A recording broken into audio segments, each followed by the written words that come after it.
नमस्कार दोस्तों, मैं डॉक्टर हेमेंद्र प्रताप सिंह एक बार फिर आप सभी का स्वागत करता हूं अपने YouTube चैनल जे होम्योपैथिक क्लिनिक पे। आज हम डिस्मेनोरिया को डिस्कस करेंगे। डिस्मेनोरिया फीमेल्स में होने वाले मेंस्ट्रुअल क्रैम्प्स यानी कि पीरियड्स के दौरान होने वाले दर्दों को डिस्मेनोरिया कहा जाता है। ये आमतौर पर फीमेल्स में पीरियड से 1-2 दिन पहले या फिर पीरियड्स के 1-2 दिन बाद तक देखे जा सकते हैं। सिवियरिटी के हिसाब से डिपेंड करता है कि ये फीमेल्स में रोजमर्रा की जिंदगी में असर डालेंगे या नहीं। फीमेल बहुत ज़्यादा पेनफुल कंडीशंस की वजह से अपने रोजमर्रा के कामों को पूर्ति कर पाएगी कि नहीं। लेकिन आज हम डिस्कस करेंगे कि इन मेंस्ट्रुअल क्रैम्प्स यानी कि डिस्मेनोरिया का कारण क्या होता है और इसको मैनेज कैसे करना है, क्या क्या मेडिसिन हैं जो इसमें हेल्प करने वाली हैं और क्यों ये पेन्स बहुत ज़्यादा एग्जिबिटेड हो जाते हैं कुछ कंडीशंस में। तो आगे बढ़ते हैं हम टॉपिक को लेके और डिस्कस करते हैं कि ये कितने टाइप्स के होते हैं। प्राइमरी टाइप के बारे में बात करें तो ये फीमेल्स में एडोलेसेंट एज में देखा जाता है। नॉर्मली ये एडोलेसेंट एज में देखा जाता है और इसकी वजह से ये क्रैम्प्स 2 से 3 दिन नॉर्मली जा सकते हैं और इस दौरान होने वाले पेन्स फीमेल्स में किसी मेडिकल कंडीशन की वजह से नहीं होते। ये फिजियोलॉजिकल है क्योंकि हार्मोनल पूलिंग इस तरह के पेन क्रिएट कर सकती है। अगला टाइप जिसके बारे में हम बात कर रहे हैं वो है सेकेंडरी डिस्मेनोरिया। सेकेंडरी डिस्मेनोरिया में फीमेल्स में नॉर्मल तौर पे 25 से 40 की उम्र के आसपास ये पेन देखे गए हैं और इन पेन्स के कारण किसी तरह की बीमारी, किसी तरह के एलर्जिक रिएक्शंस, किसी तरह का इन्फेक्शन या फिर बहुत सारे यूट्राइन डिजीज भी इसके लिए रिस्पॉन्सिबल होती हैं, जैसे कि यूट्राइन फाइब्रॉइड। सेकेंडरी डिस्मेनोरिया में पेन्स आपको किसी एलर्जिक कंडीशन की वजह से या फिर इन्फेक्शन की वजह से या यूट्रस में किसी डिजीज की वजह से भी हो सकता है। इसके ऑनसेट के बारे में बात करें तो ये 3 से 4 दिन पहले भी एग्जिबिट हो सकता है और सही होने में भी पीरियड्स के बाद 3 से 4 दिन ले लेता है और पेन इतने सीवियर होते हैं कि इसके साथ साथ मेंस्ट्रुअल ब्लीडिंग भी बहुत ज़्यादा हैवी होने लगती है। ये टाइप लेस कॉमन है, तो ये बहुत सी फीमेल्स में कम देखा गया है, लेकिन अगर कोई मेडिकल कंडीशन है तो उन पेशेंट्स में ये टाइप कॉमन हो सकता है।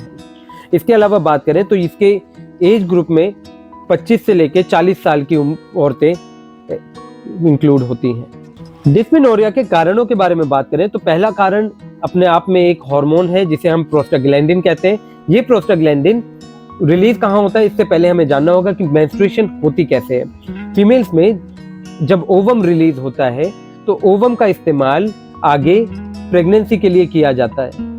बॉडी यूट्रस उसको आगे अगर प्रेगनेंसी में यूज ना कर पाए तो उसको शेड ऑफ करना पड़ता है, यानी कि डिस्कार्ड करना पड़ता है।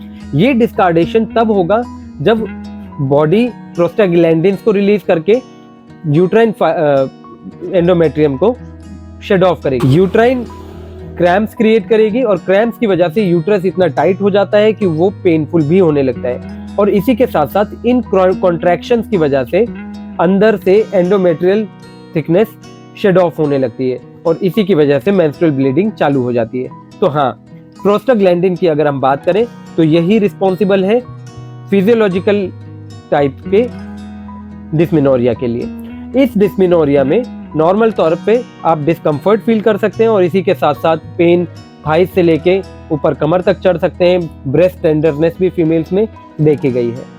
अगर एक बार मेंस्ट्रुएशन क्लियर हो जाती है तो ये प्रोस्टाग्लैंडिन अपने आप ही लोअर डाउन होने लगते हैं और सारे ही सिम्टम्स रिलीव हो जाते हैं।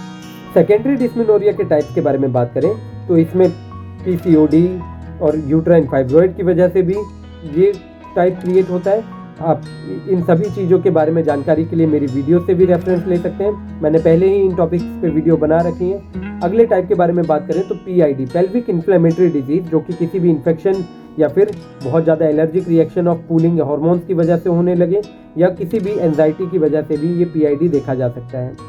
इसके बाद बात करें तो सर्वाइकल स्टेनोसिस, यानी कि यूट्रस की ओपनिंग के आसपास किसी तरह का ऑब्स्ट्रक्शन हो तो उसकी वजह से भी फीमेल्स में डिस्मेनोरिया क्रिएट हो जाता है। कुछ कंजेनाइटल कंडीशंस भी होती हैं जिसमें मेंस्ट्रुएशन के दौरान डिस्मेनोरिया पैदा हो जाता है। इसके अलावा बात करें तो एंडोमेट्रियोसिस की वजह से भी फीमेल्स में डिस्मेनोरिया बहुत ज़्यादा प्रेवलेंट है। एंडोमेट्रियोसिस में फीमेल्स के यूट्रस में और यूट्राइन वॉल्स के आसपास बहुत ज़्यादा लीजनल चेंजेस क्रिएट होते हैं जो कि फीमेल के एंडोमेट्रियम को सेंसिटिव कर देता है। तो जब भी एंडोमेट्रियम शट ऑफ होगा मेंस्ट्रुएशन के दौरान तो वो डिस्मेनोरिया पैदा कर देगा।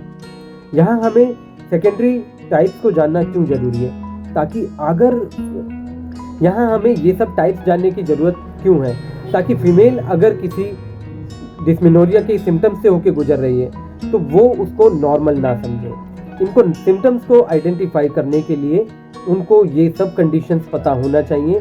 तो आप इसके लिए कोई ब्लड टेस्ट करा के आइडेंटिफाई भी कर सकते हैं कि कहीं वो किसी बीमारी के ओरिएंटेशन की वजह से तो नहीं हो रहा है, या किसी बीमारी से रिलेटेड है तो उसको कैसे सही करना है या आइडेंटिफिकेशन में कैसे लाना है। तो पहले टेस्ट की हम अगर बात करें डायग्नोसिस के लिए तो सीबीसी में आप ESR को बढ़ा हुआ देख सकते हैं, या लिम्फोसाइट न्यूट्रोफिल बढ़ा हुआ हो तो आपको आइडेंटिफिकेशन होगा कि इंटरनली किसी तरह का रिएक्टिव चेंज चल रहा है। सेकेंड टेस्ट की बात करें तो आप हार्मोनल टेस्ट करा सकते हैं। हार्मोनल टेस्ट में आप follicular stimulating hormone, luteinising hormone और इसके अलावा प्रोलैक्टिन का टेस्ट भी करवा सकते हैं। इनके वैल्यूज के ऊपर नीचे होने की वजह से भी फीमेल्स में डिस्मेनोरिया क्रिएट हो सकता है, या फिर लॉन्ग टर्म एमिनोरिया की वजह से भी डिस्मेनोरिया अगर आया है तो आपको ये टेस्ट कराने होंगे। इसके बाद बात करें तो अगर फिर भी आपको सिम्टम्स में रिलीफ नहीं मिल रहा है या कोई डायग्नोसिस में प्रॉब्लम हो रही है, सिम्टम्स समझ नहीं आ रहे, तो आप अल्ट्रासाउंड से होकर गुजर सकते हैं। अल्ट्रासाउंड के अलावा भी आप यूट्राइन कंडीशंस की आइडेंटिफिकेशन के लिए MRI भी करा सकते हैं। इन सभी टेस्ट से आपको इंडिकेशन क्लियर होगी कि किसी भी तरह का कोई स्ट्रक्चरल डिफॉर्मिटी तो नहीं है, या फिर किसी तरह का इन्फेक्शन तो नहीं है। इन्फेक्शन के अलावा बहुत ज़्यादा कोई सिस्ट वगैरह वहाँ फॉर्म तो नहीं हो गई है, और आइडेंटिफिकेशन के बाद आपको उसका उपचार करने में भी मदद होगी। जी हाँ, तो ये सभी टेस्ट आप इंडिकेशन में ले सकते हैं। इसके अलावा भी कुछ और टेस्ट हैं, लेकिन आपको वो जानने की ज़रूरत नहीं है। ये आपके डॉक्टर का काम है आइडेंटिफाई करना कि इसके अलावा किन टेस्ट की ज़रूरत पड़ सकती है। एक बार पीरियड्स ऑनसेट हो जाए तो ये प्रोस्टाग्लैंडिन रिलीज होने लगते हैं, और इनके लेवल के डाउन होने से सारे के सारे डिस्कम्फर्ट और पेन के सिम्टम्स भी शांत होने लगते हैं।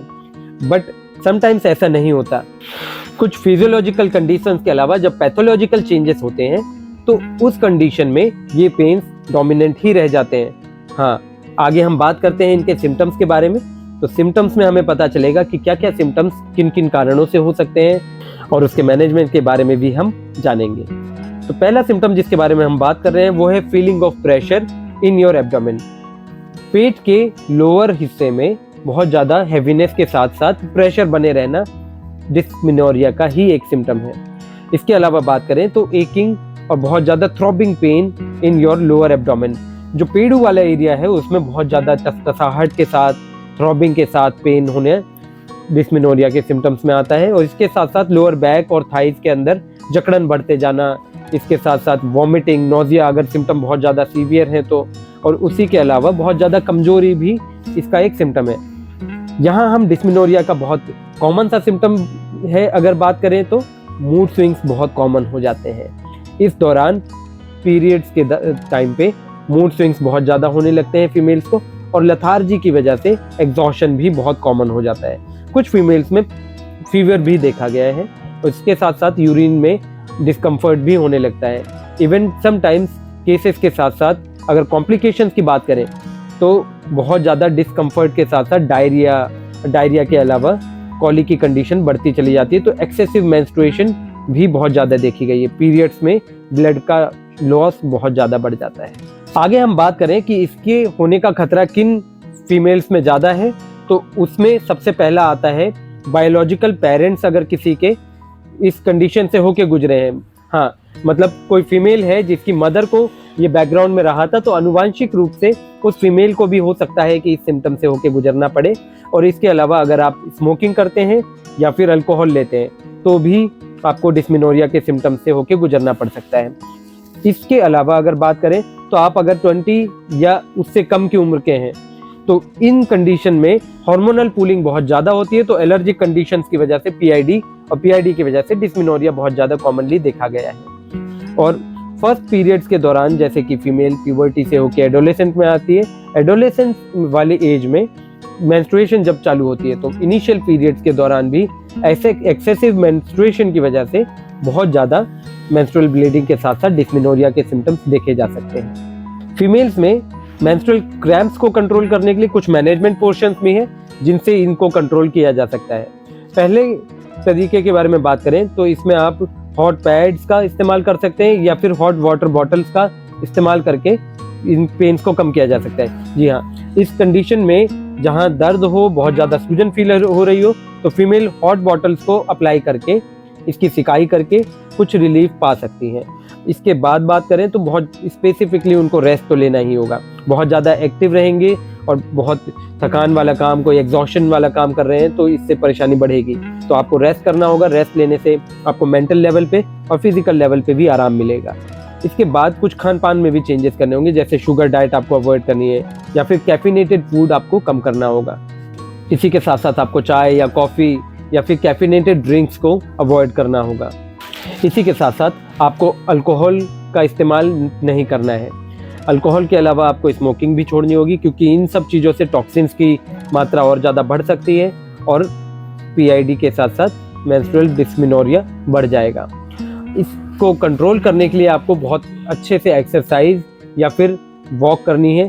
साथ साथ आपको मसाज करके लोअर बैक पे या बेली पे आराम मिल सकता है। प्रोसेस्ड फूड को भी आपको अवॉइड करना होगा, जैसे कि पैकेटेड फूड, कोई भी जंक फूड या फिर तला भुना खान पान आपको नहीं लेना है।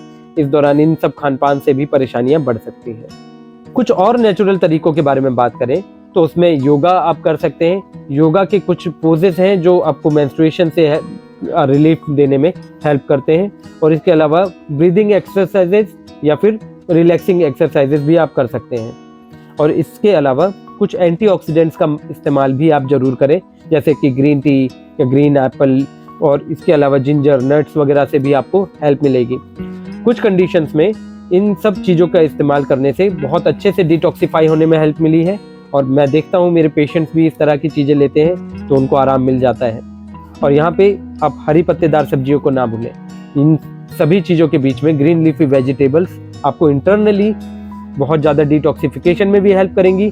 फाइबर की अच्छी मात्रा होने के कारण इंटरनली आपको मजबूती भी मिलेगी और साथ साथ एनर्जी तो मिलेगी ही मिलेगी। आजकल मैं देखता हूँ कि मैनेजमेंट के तौर पे फीमेल्स में पेन्स को कंट्रोल करने के लिए मेफ्टाल स्पास बहुत ज़्यादा कॉमन हो गई है। जो भी फीमेल्स देखें तो दिन दिन में 1 से 2 से 3 पे मेफ्टाल की गोलियां भी फीमेल्स खा लेती हैं। तो ये मैनेजमेंट आज से आपको रोकना होगा, क्योंकि गवर्नमेंट की गाइडलाइंस के अकॉर्डिंग मेफ्टाल का यूज़ अब बिल्कुल ही सस्टेन्ड लेवल पे बंद हो गया है। एक डॉक्टर को प्रिस्क्राइब करने के लिए भी स्टॉप कर दिया गया है मेफ्टाल स्पास, क्योंकि इसके दुष्प्रभावों की वजह से बहुत सी फीमेल्स में बहुत सारे नुकसान देखे गए हैं। इवन ये ऑनसेट वाली फीमेल्स में भी काफ़ी ज़्यादा नुकसानदायक है। तो हाँ, आप इसके अलावा बहुत अलग अलग तरह के जितने मैनेजमेंट मैंने सारे बताए हैं वो आप यूज़ कर सकते हैं। आइए अब बात करते हैं होम्योपैथी के उपचार के बारे में। तो यहाँ दवाइयों के बारे में अगर बात करें तो होम्योपैथी में बहुत अच्छी दवाइयाँ हैं जो मेंस्ट्रुअल क्रैम्प्स यानी कि डिस्मेनोरिया से आपको छुटकारा दिला सकती हैं, और उसी के साथ साथ लंबे समय तक लेने से ये 1 या 2 महीने के अंदर अंदर ही आपको काफ़ी अच्छा फ़ायदा भी दिखा देंगी। और ये मेडिसिन्स आप प्राइमरी और सेकेंडरी कॉज दोनों के तौर पे ले सकते हैं। यहाँ मैं आपको क्लियरली बता देना चाहता हूँ कि अगर आपको मेंस्ट्रुएशन के दौरान पेन है और आपको किसी मेडिकल कंडीशन की वजह से डिस्मेनोरिया हो रहा है, तो आपको वो कंडीशन रिकवर करनी होगी जिसकी वजह से आपको डिस्मेनोरिया हो रहा है। जैसे कि आपको यूट्राइन फाइब्रॉइड है तो आपको यूट्राइन फाइब्रॉइड के हिसाब से मेडिसिन लेनी होगी ताकि आपका मैनेजमेंट अच्छा हो सके, या पीसीओडी की वजह से है तो उसके लिए आपको मेडिसिन लेनी होगी। कुछ कंडीशंस में मैं देखता हूँ कि यूटीआई की वजह से भी बहुत ज़्यादा पीआईडी कंडीशन पैदा होती है, तो उस दौरान अगर आपको डिस्मेनोरिया हो रहा है तो इस डिस्मेनोरिया को कवर करने के लिए आपको होम्योपैथी में बहुत अलग अलग तरह से दवाइयाँ सजेस्टिव हैं। तो ये एक डॉक्टर ही है जो आपको अच्छे से आइडेंटिफाई करके बता सकता है कि उस दौरान आपको क्या मेडिसिन लेनी है। ये अभी हम कुछ कॉमन से टाइप्स के हिसाब से कुछ कॉमन मेडिसिन के बारे में बात करेंगे। पहली दवाई जिसके बारे में आज हम बात कर रहे हैं तो वो है कोलोसिंथ। कोलोसिंथ मेंस्ट्रुएशन के दौरान होने वाली मसल क्रैम्प्स यानी कि एब्डोमिनल क्रैम्प्स के लिए बहुत अच्छी दवाई है। इसके सेवन से आपको मेंस्ट्रुएशन के दौरान रिलैक्सेशन पाने में हेल्प मिलेगी। तो यहाँ डिस्मेनोरिया को रिकवर करने के लिए कोलोसिंथ का इस्तेमाल वो फीमेल्स जरूर करें जिनको लेग्स में बहुत ज़्यादा पेन रेडिएट हो जाता है या ब्रेस्ट टेंडरनेस बहुत ज़्यादा देखने को मिलती है मूवमेंट में, या फिर बहुत ज़्यादा झुकने की वजह से भी परेशानियाँ एग्रेवेट होने लगती हैं। सेकेंड मेडिसिन की बात करें तो बेलाडोना भी बहुत अच्छी दवाई है इन कंडीशंस में रिकवर करने के लिए। तो बेलाडोना को आप इस्तेमाल कीजिए, दिन में 3 बार तक आप ले सकते हैं, और इसके दौरान हार्मोनल पूलिंग या फिर ब्लड पूलिंग की वजह से होने वाले दर्द बेलाडोना बहुत इजीली कवर अप कर लेती है। और इसमें मार्क्ड सिम्टम रहेगा कि बहुत ज़्यादा बर्निंग के साथ साथ स्वेलिंग आपको देखने को मिलेगी। तो अगर कभी ये सिम्टम देखने को मिले तो आप बेलाडोना का इस्तेमाल भी कर सकते हैं। अगली मेडिसिन जिसके बारे में हम बात कर रहे हैं तो वो है मैगफॉस, मैग्नीशियम फॉस्फोरिकम। आप बायोकेमिक के रूप में ले सकते हैं 6x पोटेंसी में, और इसको भी दिन में 3 बार गर्म पानी से लिया जा सकता है। इसके सेवन से भी आपके सारे ही सिम्टम्स रिकवर हो जाएंगे।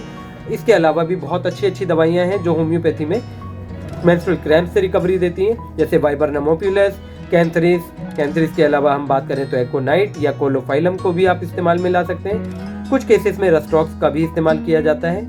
और इसके अलावा जो भी दवाइयाँ हैं वो एक होम्योपैथिक डॉक्टर ही अच्छे से आपको आइडेंटिफाई करके दे पाए। तो इन्हीं सब मैनेजमेंट और ट्रीटमेंट्स के साथ साथ आज हम वीडियो को यहीं पे समाप्त करते हैं। मिलते हैं फिर एक और नए टॉपिक के साथ, जहां हम डिस्कस करेंगे ऐसे ही कुछ कॉम्प्लिकेशंस, कुछ मैनेजमेंट और डिजीज़ के ओरिएंटेशन के बारे में, और समझेंगे कि कैसे उसको सही किया जा सकता है या उसके मैनेजमेंट के बारे में जानकारी लेंगे। तो आप मेरी वीडियोस को लाइक, शेयर और सब्सक्राइब करते रहिए और कमेंट करते रहिए मेरे वीडियोस पे। धन्यवाद।